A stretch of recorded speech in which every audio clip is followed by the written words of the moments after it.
This was about 10 months ago now. I was spending a few days with my best friend from college in his hometown. I'll call him Chris for privacy. It was a really small town from what I was used to, but Chris was showing me around and we went to the bars and just hung out and had a good time. On my last night there, he mentioned a place he'd been wanting to explore for a while, but hadn't had anyone to go with. It was some abandoned house or town he knew of, a few miles out in the woods. We used to go exploring and backpacking all the time in college, so it sounded like a pretty cool idea. Only 30 minutes after hearing about it, we were already trekking through a path in the woods. We still had some sunlight left, but we brought headlamps just in case. About 20 minutes of walking, the trail ended and we had to follow a very faint footpath through the trees. It went on for another hour before we made it. We could see a house out in the distance, and as we got closer, we could see several more behind it. It wasn't what either of us expected, though. The houses didn't really look that old. They looked weathered and heavily damaged, but had modern siding and stuff like that made them look kind of like any other house. There was even a tiny gravel road leading from each of the homes. It looked like maybe they were trying to build a community and something went wrong, causing them to abandon it. Other people had been there before us, though, evident by the graffiti on the sides of the houses. Chris and I went up to the first house, looking through the open doorway. There were weeds growing through the floorboards, but it was otherwise empty. Before we stepped in, though, a loud slamming sound echoed through the woods.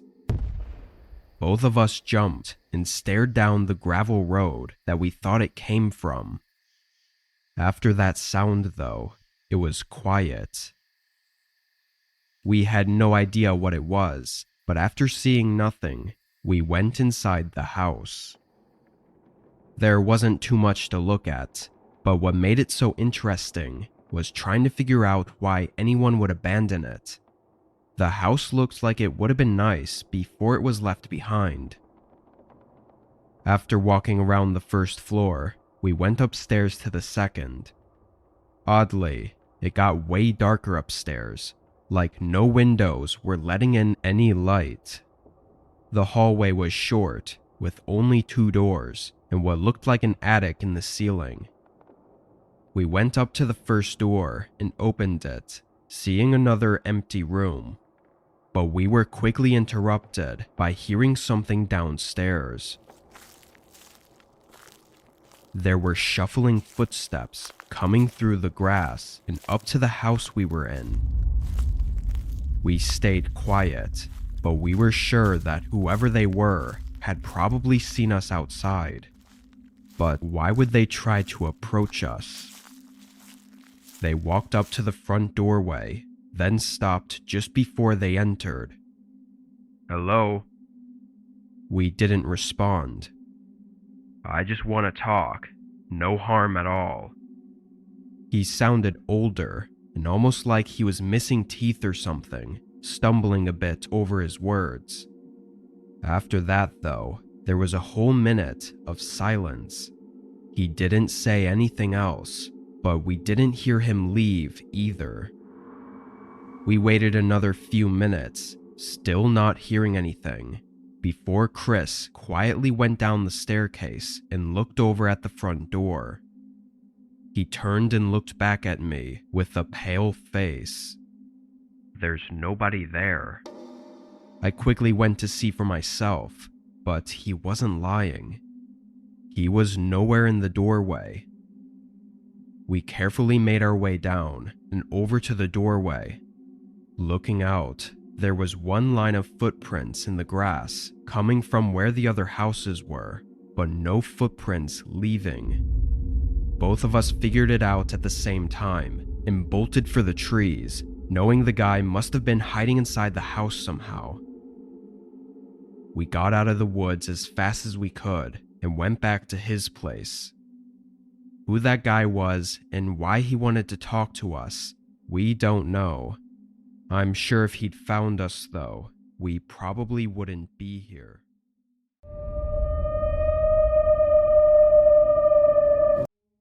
I was driving across the country for a kind of hectic trip.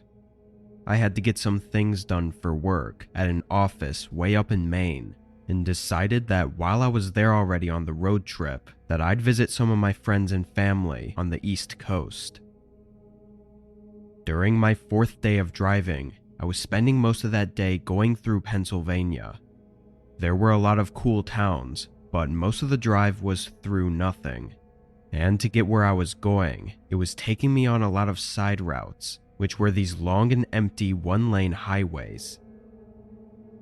As it was getting late, rain started coming down, and my fuel was running low. I hadn't passed any gas stations in a while, so I figured there had to be one soon. But again, this road wasn't really going through any towns. I continued through the rain for another 30 minutes. It was really hard to make anything out.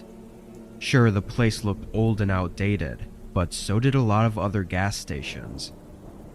After a closer look though, I noticed a small light inside the concession building.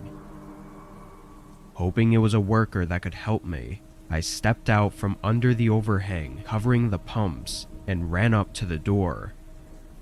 Moisture was covering the entire glass door, so I couldn't see inside. All I could see was the light reflecting through the glass. I grabbed the handle and it screeched open.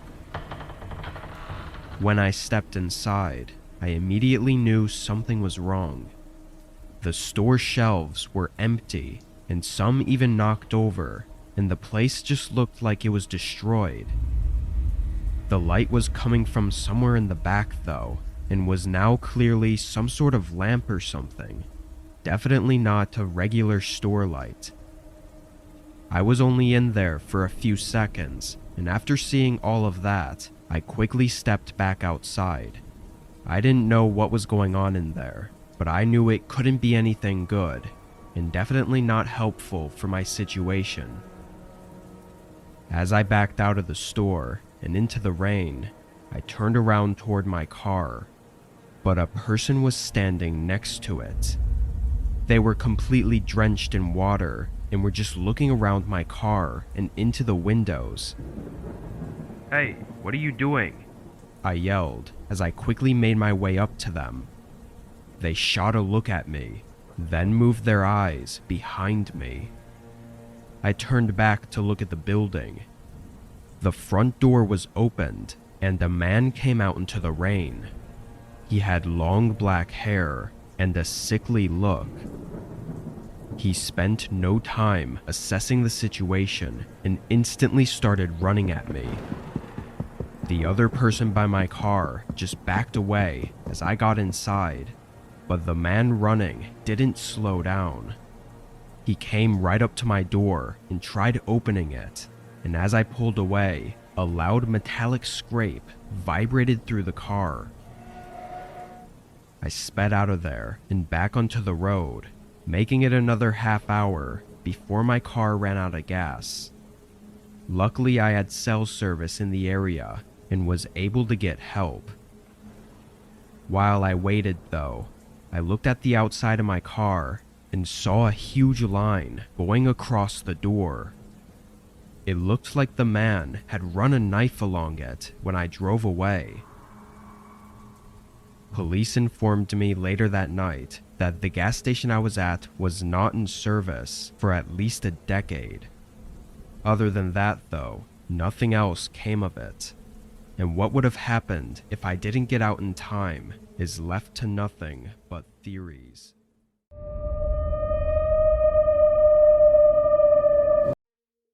I live in the Midwest, and there happens to be a lot of abandoned places near me. I was in my last year of high school at the time, and my friends and I would often go to these creepy places for fun. It was a pretty normal thing that kids around here did. This was on Memorial Day weekend, which meant we had 3 days off of school, and with the year coming to a close, we decided to go explore a place that we'd been wanting to go to for a while.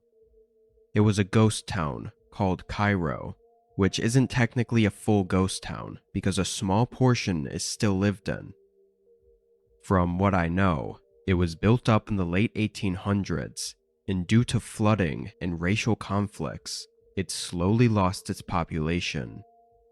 For almost 50 years, most of the town has been completely empty and untouched, left to just decay. Hearing about this, and hearing stories from other people who had been there, we were all really invested in seeing it for ourselves. On Sunday, around 6, my friend Tristan picked me and Ryan up, then we drove 2 hours south to Cairo. Most of the drive was through huge farmlands and fields with not many towns or cities nearby. When we got onto the road going through Cairo, it was probably the most eerie feeling I'd ever gotten. There were faint lights far down the road, coming from what looked like a few residents' houses, but everything between that was pitch black and completely abandoned. We parked on the side next to some old brick building that said liquor on it, then got out of the car. We all stood there for a minute, not really saying anything, and just listening. The wind was blowing around, making the metal and wood creak all throughout the buildings, but other than that, it was absolutely silent. Ryan led the way, walking down the road as we looked around. On the left side of the road were small wooden homes swallowed by vines and bushes, and on the right side was a line of old shops. As we got toward the middle, one of them stood out to us. There was a sign sticking out from the brick that said Gem. It looked like it was an old theater, even having a ticket booth next to the entrance. We all agreed to check it out, so we pulled out our flashlights and entered through one of the windows. It was obviously really dark inside, and our flashlights were pretty terrible to be honest, lighting up only a couple feet in the direction we pointed them in. The main room was really dusty and had an awful odor to it, like rotting wood or mold. The floor was covered in debris as well, but as we looked around, Ryan suddenly told us to stop. Tristan and I immediately stopped moving and talking and just stared at Ryan. He looked like he had heard something, so we all stood in silence and listened for any noises. After a minute, Ryan broke the silence and said he swore he heard something above us. He said it was like a single footstep, but Tristan and I didn't hear it and thought it was probably just the building creaking. We looked around some more before going through the only other doorway, which led up some stairs to a second floor. This floor was actually where all the seats were at. There were about 50 chairs leading up to a balcony where the stage was on the floor below. We started walking in, going down the row of steps through the chairs, when a small creak from behind us made us all turn around. In the corner, a man was standing between the wall and one of the chairs. He looked completely disheveled and homeless, and he was staring right at us while holding up one of his arms. In his hand was a small revolver, and he was pointing it directly at me. It was still silent in the building, to the point where I could literally hear my heart beating through my body, before Tristan ran back down the stairs, leaving just me and Ryan. We tried to stay calm and told him we were just going to leave, but the man didn't speak or move. So we carefully started walking back to the stairs, and as soon as we were out of sight, we booked it out of the theater and back to the car. We drove away, and spent the better part of an hour driving in silence as we all soaked in what happened. My guess is that the man we saw used to live in the community, but as it fell apart, he probably got caught up in the mess and was forced to hide and live in one of the abandoned buildings. There were a lot of ways that situation could have ended, and all of us getting out unharmed was unlikely, and we haven't tested our luck at any other places since then.